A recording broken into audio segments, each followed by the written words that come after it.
Hello future nurses. तो कैसे हैं आप लोग। उम्मीद करती हूँ स्वस्थ होंगे, मस्त होंगे, ज़बरदस्त होंगे, पढ़ाई लिखाई कर रहे होंगे। और इसी को कंटिन्यूअस बनाने के लिए मैं लेकर के आई हूँ आज एक नया टॉपिक, जो कि है फीटल सर्कुलेशन। वैसे ये नया तो नहीं है, क्योंकि फीटल सर्कुलेशन पे ऑलरेडी प्रॉपर वीडियो बन चुकी है।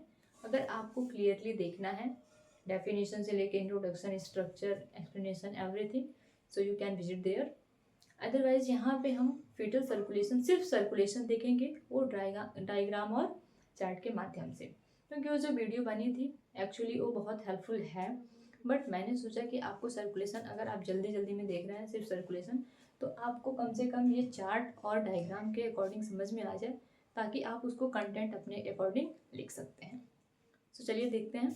और हमें पता है कि फीटल सर्कुलेशन में जो मेन रोल है वो प्लासेंटा का ही है, क्योंकि फीटस का अपना लंग्स तो डेवलप हुआ नहीं है कि वो अपना काम स्वयं करें। क्योंकि जो फीटस है अभी वो आत्मनिर्भर नहीं हुआ है, उसका लंग्स भी आत्मनिर्भर नहीं है। इसके लिए वो निर्भर है किस पे, मदर पे।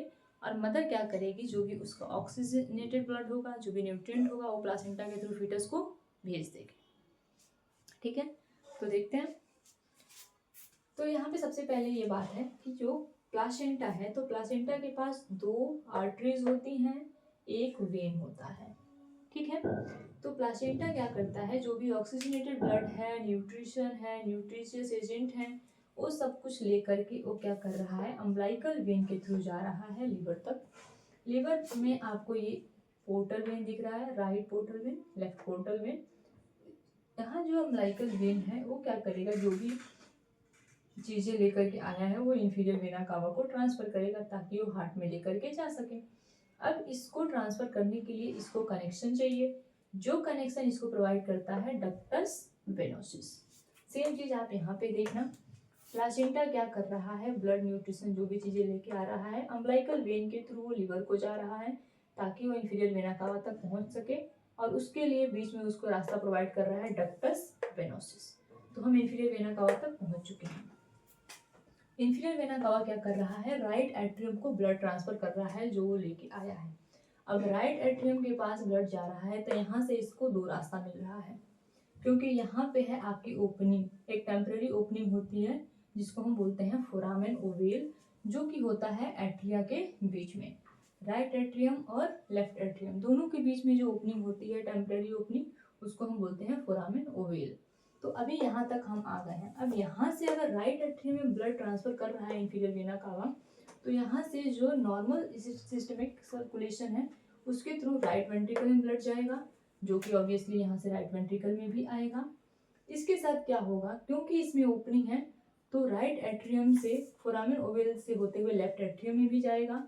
तो यहाँ फोरामेन ओवेल से होते हुए लेफ्ट एट्रियम में भी ब्लड गया, चलो भेज दिया हमने। इसके बाद से अब यहाँ तक आया है, तो इसमें से ऑब्वियसली ये लेफ्ट वेंट्रिकल में आएगा, और यहाँ ऑलरेडी राइट वेंट्रिकल में आ चुका है। अब यहाँ से जो ब्लड है ये दोनों क्या होगा, पल्मोनरी वेन में आएगा। यहाँ पे आप ये एरो इधर लगाएं, या फिर ये एरो इधर लगाएं, बात वही सेम है।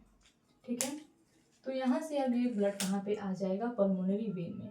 और जो कॉमन सर्कुलेशन है पल्मोनरी वेन में आने के लिए, तो वेंट्रिकल से पल्मोनरी वेन में ब्लड जाता है, और पल्मोनरी वेन अपने राइट और लेफ्ट ब्रांचेस के थ्रू राइट और लेफ्ट लंग्स में भेज देता है ब्लड, ताकि वहाँ पे जाके वो क्या हो, ऑक्सीजनेट हो सके। बट यहाँ पे फीटस का जो लंग्स है वो वर्किंग ही नहीं है, और वर्किंग नहीं है तो उसका कोई काम भी नहीं है। तो ये ब्लड कोशिश तो करता है लंग्स तक जाने का, लेकिन यहाँ पे फिर इसको मिल जाता है डक्टस एट्रियोसिस, जो कि यहाँ पे है डक्टस एट्रियोसिस, क्योंकि वेंट्रिकल से पल्मोनरी वेन तक ब्लड हमने भेज दिया है।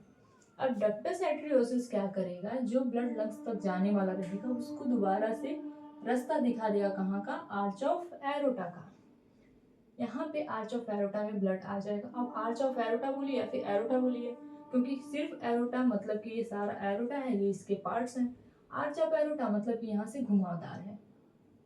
कोई भी ऐसी ट्यूब, कोई भी ऐसी वेसल्स जो कि कहीं से घूमने वाली होती है, जहाँ पे मुड़ाव होता है, उसको आर्च बोलते हैं। और क्योंकि ये एरोटा का आर्च है, इसलिए हम इसको बोलेंगे आर्च ऑफ एरोटा। तो पल्मोनरी वेन से जो ब्लड हुआ वो आर्च ऑफ एरोटा से होते हुए डिसेंडिंग एरोटा में आ गया, जो कि सिस्टेमेटिक सर्कुलेशन है।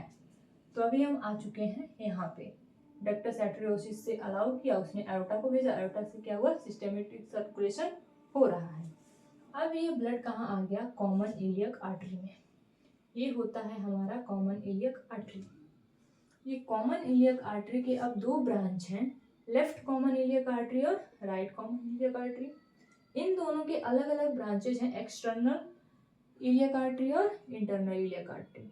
अब यहाँ से जो ब्लड यहाँ तक आया है, मतलब कि ये सब कुछ यूज्ड ब्लड है, पूरा सर्कुलेशन कंप्लीट करके आया है, इसलिए ये ब्लड क्या होगा अब आर्टरीज के थ्रू, क्योंकि हमें पता है जो आर्टरीज होती हैं उसमें डीऑक्सीजनेटेड ब्लड जाता है।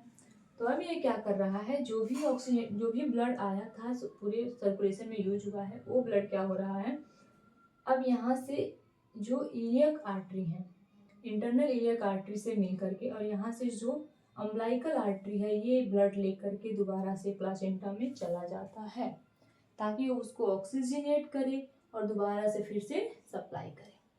तो ये बहुत ही इजी वे में बहुत ही कॉमन टॉपिक है फीटल सर्कुलेशन, और जितना कॉमन है उतना ही इम्पोर्टेंट भी है। आई होप आप लोगों को समझ में आया होगा। अगर नहीं समझ में आया, थोड़ा भी कुछ डाउट हो, तो जो अभी मैंने प्रीवियस वीडियो जो डाली हुई है फीटल सर्कुलेशन का, वहाँ पे जाके आप एक्सप्लेनेशन देख सकते हैं। Okay, all the very best, thank you.